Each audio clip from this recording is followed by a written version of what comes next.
Eba, chegamos aqui ao fim das nossas reflexões hoje sobre ética e humanização na saúde. E no nosso último conjunto de slides, nós vamos falar sobre a Política Nacional de Humanização, tá certo? O vídeo anterior foi um pouquinho grande também, né? 16 minutos. Vamos ver se agora a gente consegue dar uma diminuída, mas acaba que a gente vai conversando, né? Como se tivesse realmente você aí do outro lado me ouvindo e refletindo, pensando. Se quiser dar pausas no vídeo, também pode ficar à vontade, que o seu processo de aprendizado tem que ser seu processo, tá?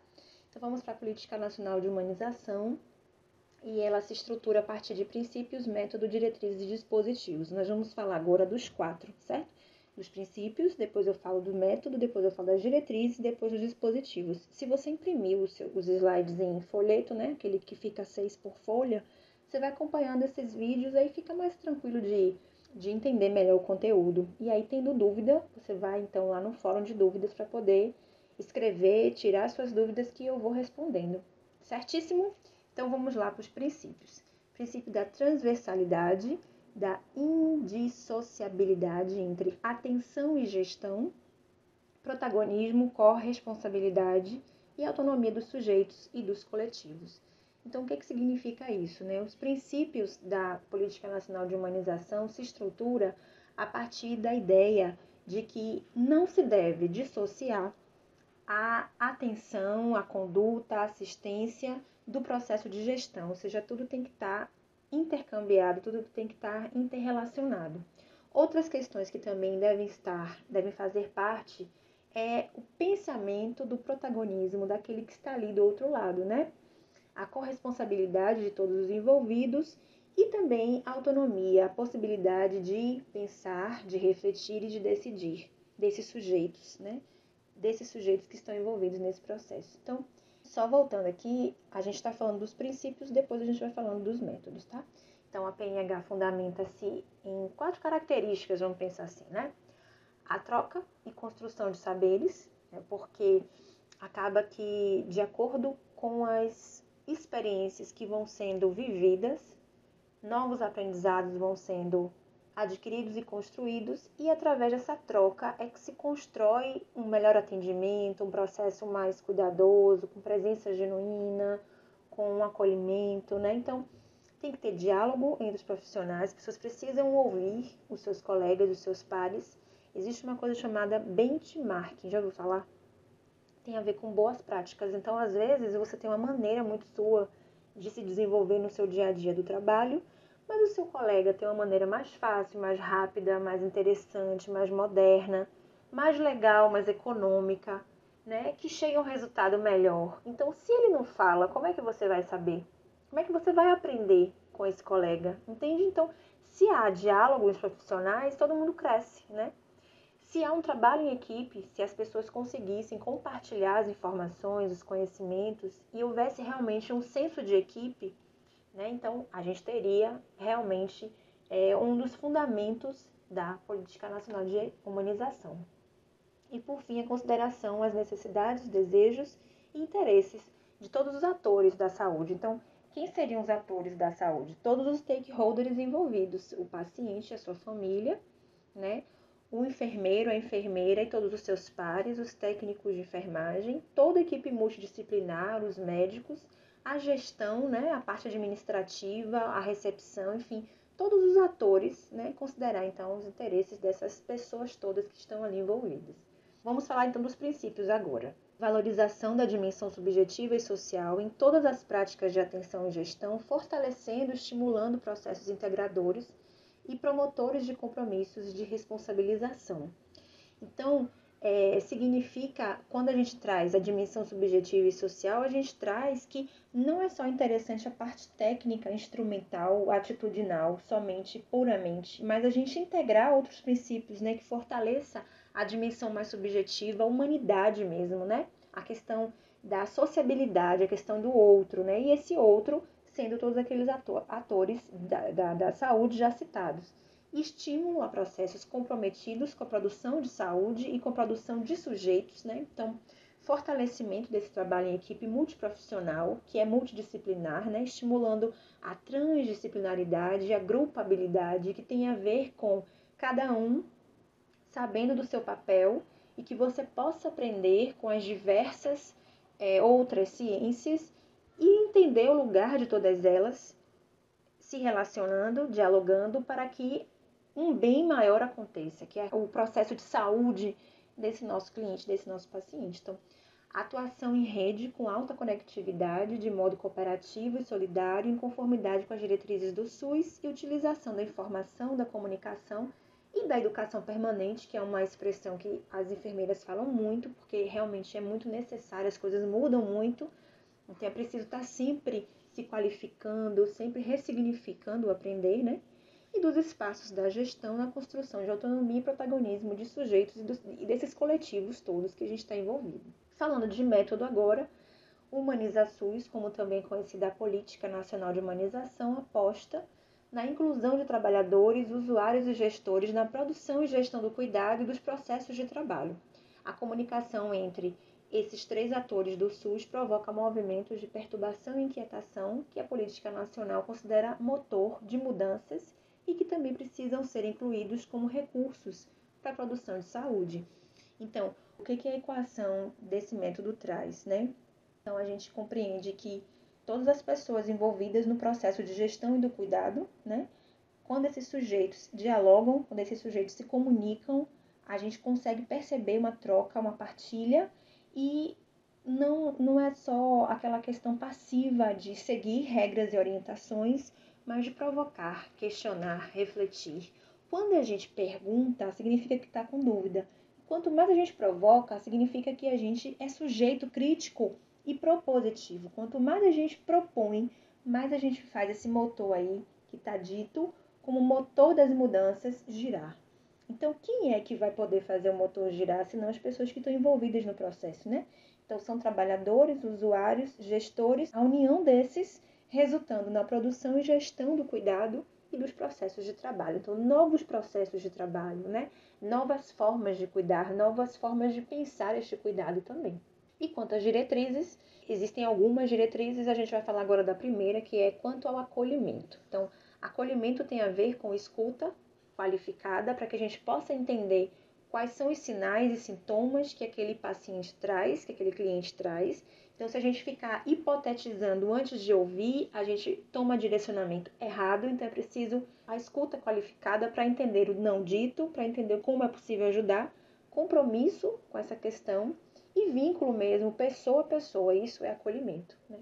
O acolhimento com classificação de risco é um processo dinâmico de identificação dos pacientes que necessitam de tratamento prioritário mais rápido, em virtude de maior risco de vulnerabilidade.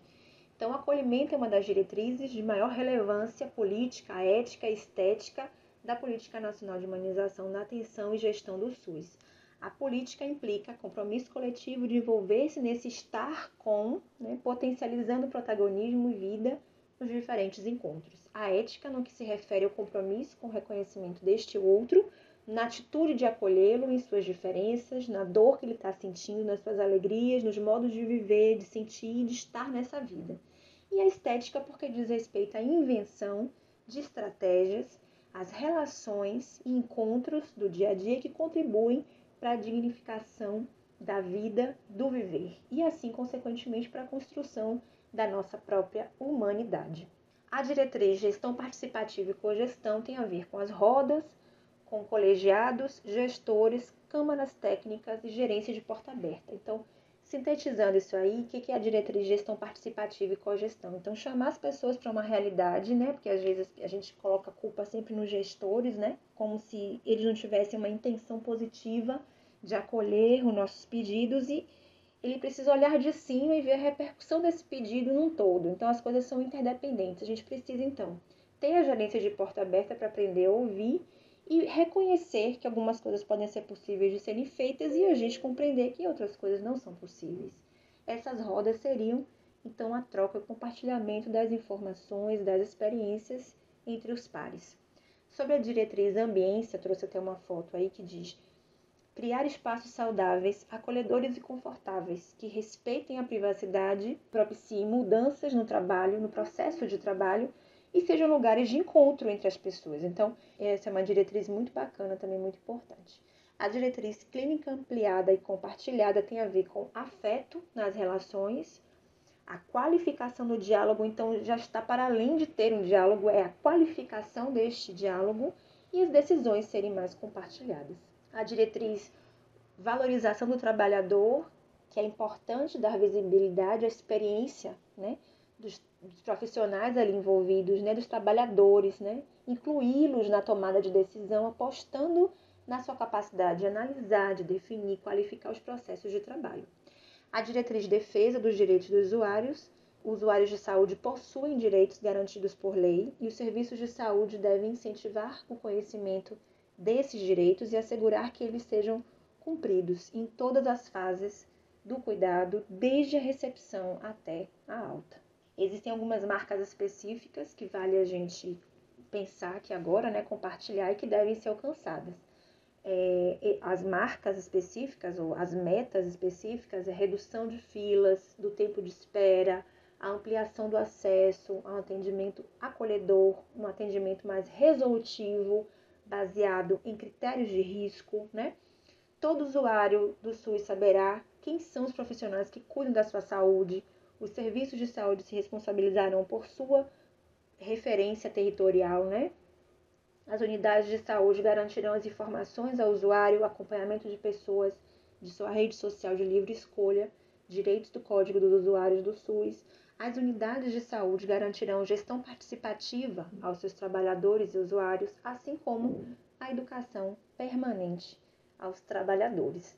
Diretrizes específicas para a implementação da Política Nacional de Humanização. Atenção básica.